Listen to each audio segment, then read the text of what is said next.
feel overwhelmed at times? Confused with how you should raise your child or how to be a mom? You're not alone. Welcome to the Pure Moms, Pure Love video podcast.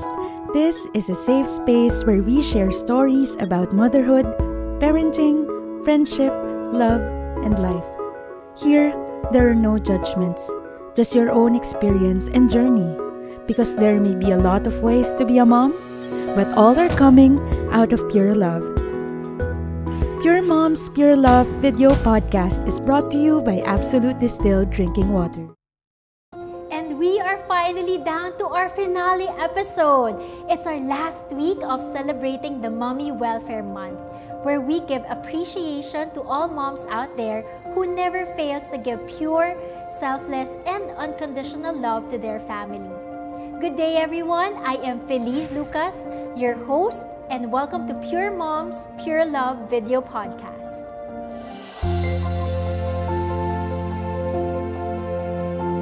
Parents are the child's first teachers.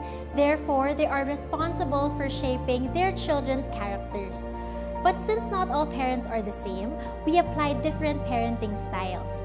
That is why we will be talking about it in this finale episode. And because we want it to be extra special, we have an extra special guest for today's sharing. Our guest for today is a well-known celebrity mom, a sought-after TV host, and the new face of Absolute Distilled Drinking Water. Let us all welcome Bianca Gonzalez Intal. Nice to have you here, Bianca! Hey Feliz! Nice to see you again. And yay! Congratulations on hosting this podcast. Ako, thank you. Medyo nag-switch tayo ng roles ngayon since you always do this and now it's your turn for us to find out what are your parenting styles naman.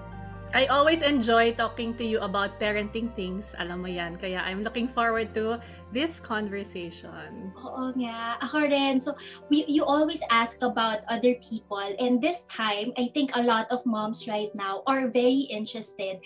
How about you, your family, and your daughters are growing up so fast. So, how have you been managing with the new normal?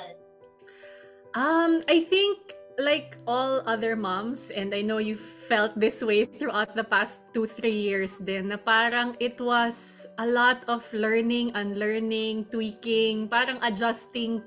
Paano ba maging parent dito sa new normal? Masyado ba akong praning? Masyado na ba akong lenient? Parang may ganun siyang hirap ng pagbabalance, kumbaga. But I think that we go by it day by day. Your kids are already starting to, have your face-to-face classes. Medyo na-ready ka na ba for it? We were lucky kasi sa school nung anak namin, nung last school year, siguro nung last 4 weeks, nag-trial face-to-face na sila. So with my 6-year-old, na-experience niya a few days of face-to-face last school year. And so, doon pa lang na figure out na namin yung mga routine namin, kung saan ilalagay sa bag niya yung water, yung wipes, yung alcohol, ganyan, para alam na niya. And then, constant reminder na washing of hands, ganyan, no sharing of snacks, yung mga ganyan. So, it was easier for my 6-year-old na mag-face-to-face ngayon. Doon naman sa aking 3-year-old, last week lang siya nag-start mag-face-to-face classes. Yun, may good days, may bad days. May days na hindi niya ako titingnan pagkatapos ng drop-off, dire-diretso lang siya confident. May days naman na, hindi ako makaalis kasi ayaw niya pumasok ng classroom. So, birthing pains, learning pa rin siya ng routine. Pero it helps kasi si ate, nakikita niya. So parang ang hope ko doon is nakikita niya na ate does it. Okay naman pumasok si ate and then siya. Eventually, masasanay din siya. What was that highlight of that being a mother to your babies? A lot. Ang daming highlights. Madami ding lowlights. ang pagiging mom. With my firstborn, so she's 6 years old. So 6 years ago, ako unang naging mommy. And needless to say, life-changing kasi bago tayo maging mommy, ang inaalala lang natin, sarili natin, partner natin, di ba? And then you become a mom and then that totally changes. Lalong-lalo na I think for us moms, I don't know if it's a Pinay thing, parang nagiging bigla last tayo sa priority. Tayo yung walang ligo, walang kain sa tamang oras, walang tulog most especially. It was a lot of challenges but I do remember na for both kids, parang kapag nakikita mo silang sobrang happy, aside from our kids growing up healthy, yung our kids growing up happy and you see them happy, yun yung talagang, yes, good job mama. Parang may ganun tayong feeling di ba? So yeah. I think it just really makes them feel very loved. And I think that's pure love what you've been giving to them na others what we've been giving to our kids. Both tayo. Yung mga times na makukulit sila, I think those are the times na it also teaches us how to be more loving. May tips ka ba? Or may tricks ka ba? How are you able to be peaceful pa rin kahit na medyo nagtatantrums, nagwa-whining? Have you heard of the term self-regulation? Can you tell me more? Okay, so self-regulation, yun yung ability natin na i-regulate yung emotions natin. So kunyari tayo, we're having a really bad day or sobrang daming kailangan gawin, we're so stressed. Nagde-depend tayo dun sa self-regulation natin para kumalma, di ba? Para magawa natin yung kailangan natin gawin. And sa bata, fina-form pa lang nila yung capacity nila for self-regulation. So, sobra nung game-changing for me kasi na-realize ko na kapag, kunyari, nag-tantrum yung bata or nagwa-whine, hindi pa sila marunong mag-self-regulate. Tayo nga, hirap tayo when we have big emotions. What more kids na natututo pa lang kung ano yung angry, ano yung sad, ano yung frustrated. Kasi di ba magkakaiba din yun. And you know that as a coach as well. So, mula dun sa stop crying, don't cry. Ngayon, ang tinatry ko sabihin sa mga anak ko is that it's okay, you can cry. I know you feel bad, pero this is the rule. Kunyari, may ayaw kumain. It's okay, you can cry, but you really have to eat. Or, kunyari, you really have to sleep. You really have to take a bath, ganyan. It's so beautiful. You are validating your daughter's emotions and at the same time, being able to self-regulate also your response as a mom. Ang isa ko pang natutunan, kapag stressed ako, that won't help her kasi I can't help her self-regulate. Pero kapag nararamdaman niya na yung magulang kayang ma-manage yung emosyon, yung galit, kunyari may galit pero okay, babalik. Mas natutulungan pala sila to manage their emotions kapag yung parent kayang i-manage yung emotions. Yan, yun yung mga natututunan ko ngayon. So Bianca, thank you so much for sharing those. Nakaka-encourage talaga. And I think a lot of mommies see that they have different kids also. Like you have a 3-year-old, you have a 6-year-old. Ano yung bonding style mo now with them? Has it evolved? Maybe you can share paano makapag-bond more? Yeah, at 3 and 6, syempre lumalabas na yung interests ng mga anak natin, anak ko. So yung 6 years old ko mas into arts and crafts siya. Yung 3 years old ko, siya naman yung mas into anything athletic or sporty. So parang yun ang isa kong na-realize na imbis na ako yung mag-isip ng bonding activities namin. I always ask them, what do you want to do? Tapos mas na-encourage din sila dun sa mga interests nila kapag yun ang pinipili naming bonding activity. You know, we really look up to you, Bianca, with how you are so authentic with your family life and your style. So, and you continue to work.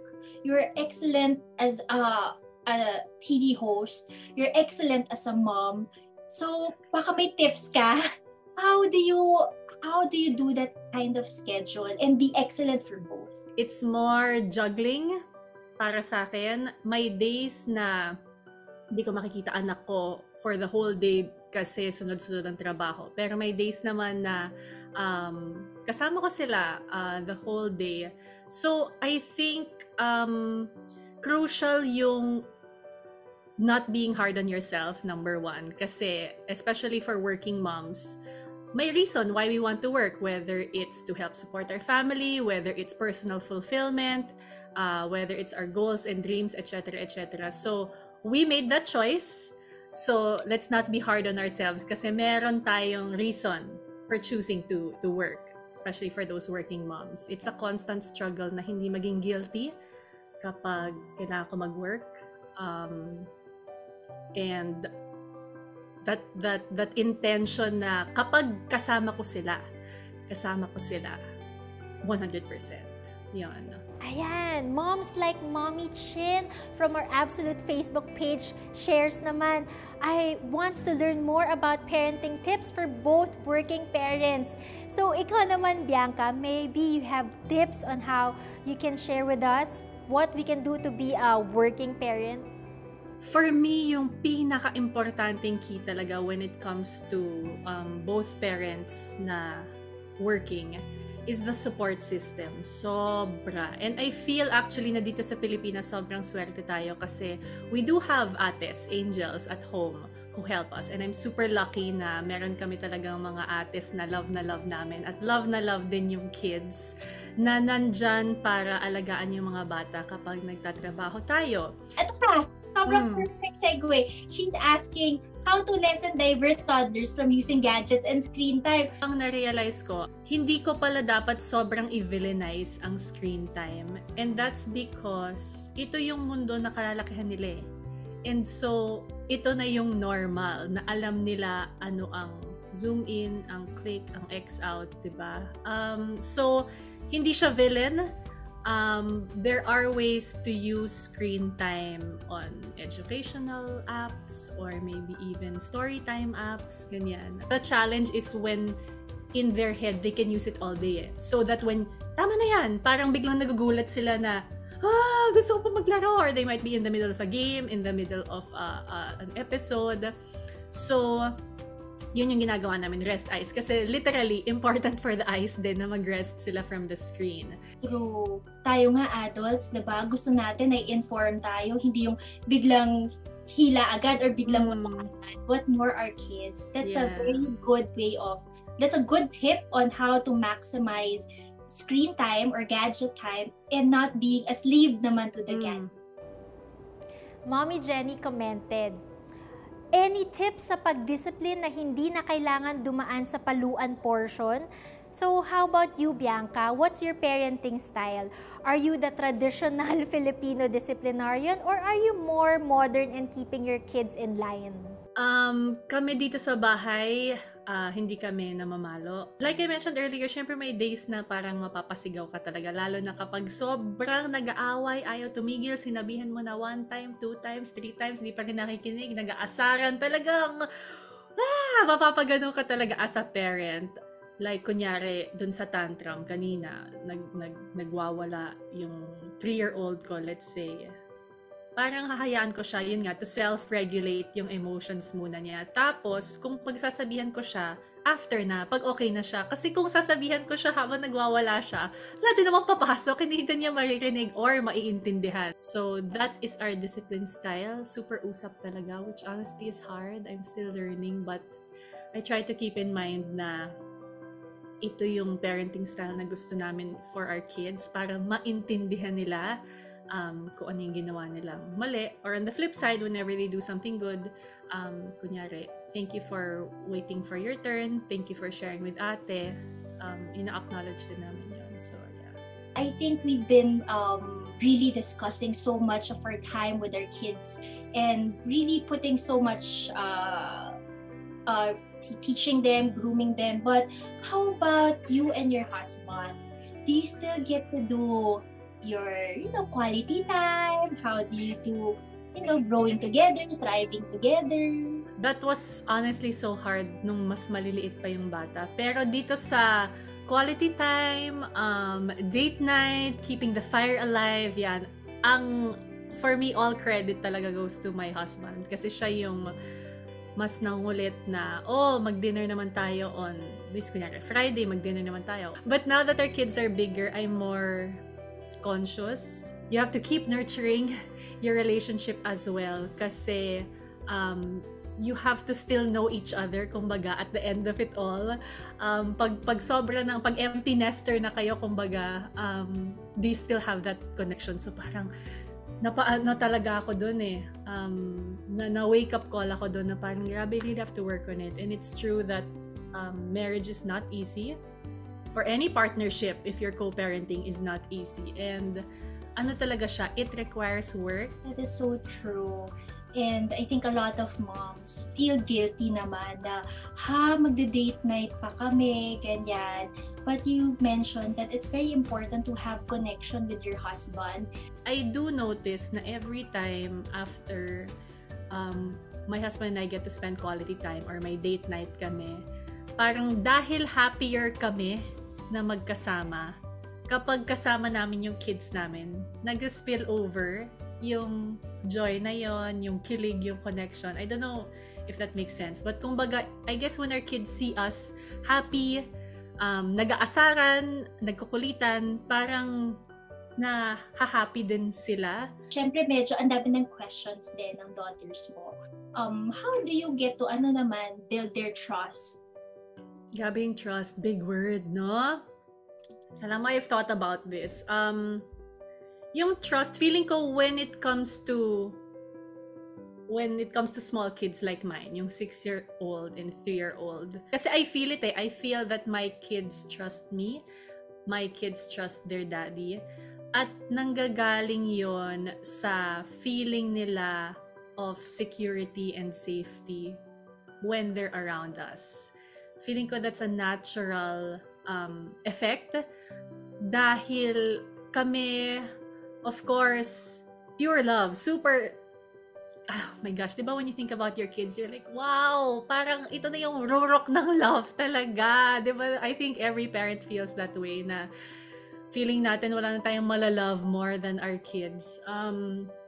So, kapag because nararamdaman ng daughters namin yung super pure love na yon, yung safety, security, psychological safety nga yung term about parang feeling safe to show emotions in front of you. Yun nga yung parang galit or sadness or even voicing out what they want. That feeling of safety builds the trust I know that they know the feeling na because mommy loves me, no matter what I do, even if I make mistakes or do something not good, I feel safe, I feel secure. Mommy loves me, daddy loves me no matter what. And I trust mommy with my life, I guess, diba? With everything that I do. That's true. Growing together really builds them up to really have that pure love. Do you have any encouraging words that you would like to leave our Absolute Mommy community before we end? Yeah, it's that one. You said kanina parang I'm doing my best. Sa totoo lang, I honestly think with all the moms I've spoken to, we are all just doing our best talaga. And I think we can rest assured na basta yung pure love talaga yung binibigay natin sa kids natin. That's really the best thing we can give them kasi lahat will stem from there na And second is to also take care of yourself. I mean, we always hear it, pero sa nanunood at nakikinig nito na mommy, and when I listen to this as well, it will remind me, uy, do something for yourself, ha? Take care of yourself. Minsan, nilalast natin yung sarili natin, pero it's important to do things that fill your cup as well. Grabe, ang bilis, ang daming, in that short amount of time that we are discussing, ang daming nakaka-inspire, nakaka-encourage to have action points as a mom and as a wife. And really thankful for this opportunity to really share your transparency with the mommies here. And I hope that more moms out there are encouraged that we can just be really authentic with our kids. And that's them up and building us up to really express pure love. So it definitely refreshed our senses, much like absolute distilled drinking water that gives us pure water and pure love. So saludo Mommy Bianca for doing your best as a mom and being so authentic as a mom and showing your pure care and support to the absolute mommy community. Empowered ba kayo mga mommies? Kaya cheers to that! Thank you, Mommy Feliz. You are one of those super inspiring and super empowering moms as well. So looking forward to the next conversations that we'll have. And that ends our month-long celebration of Mommy Welfare Month. We are honored and grateful to all our guests who made this occasion absolutely meaningful and fruitful. There were absolutely plenty of learnings from our guests. I'm sure we're very insightful to moms out there, from the benefits of breastfeeding, to different parenting styles, to how mommies can take care of themselves physically, emotionally, and mentally. Absolute holds the celebration of Mommy Welfare Month every September to empower moms in spreading pure care and pure love not only to their families but also to themselves. That's why Absolute also distributes Absolute PR kits to our partner hospitals like St. Clair Medical Center, Medical Center Muntinlupa, VRP Hospital, Medical City Ortigas, Sacred Heart Medical Center, Green City Medical Center, and Fabella Hospital to emphasize the importance of quality drinking water for mothers, babies, and the whole family. Aside from that, we would like to also acknowledge our partner brands, UL Skin Sciences, Unilab, Myra E Lotion, GynePro Feminine Wash, Fortima Capsule Vitamin E, United Home C-Tab, United Home Natafol, and United Home Multi-V Vitamin. Thank you so much for helping us make all our moms feel loved and cared. Also, thank you to everyone who tuned in. Don't forget to like, share, and comment on this video to spread not only the good vibes, but also fun and interesting facts about different parenting styles. Because we know that in our motherhood journey, there are still a lot of mommy discoveries. I am your host, Feliz Lucas, for Pure Moms, Pure Love. I hope to see you again next year. Remember to only use absolute distilled drinking water because like moms, we give uncompromised care. Remember, pure love, pure moms. See you next year.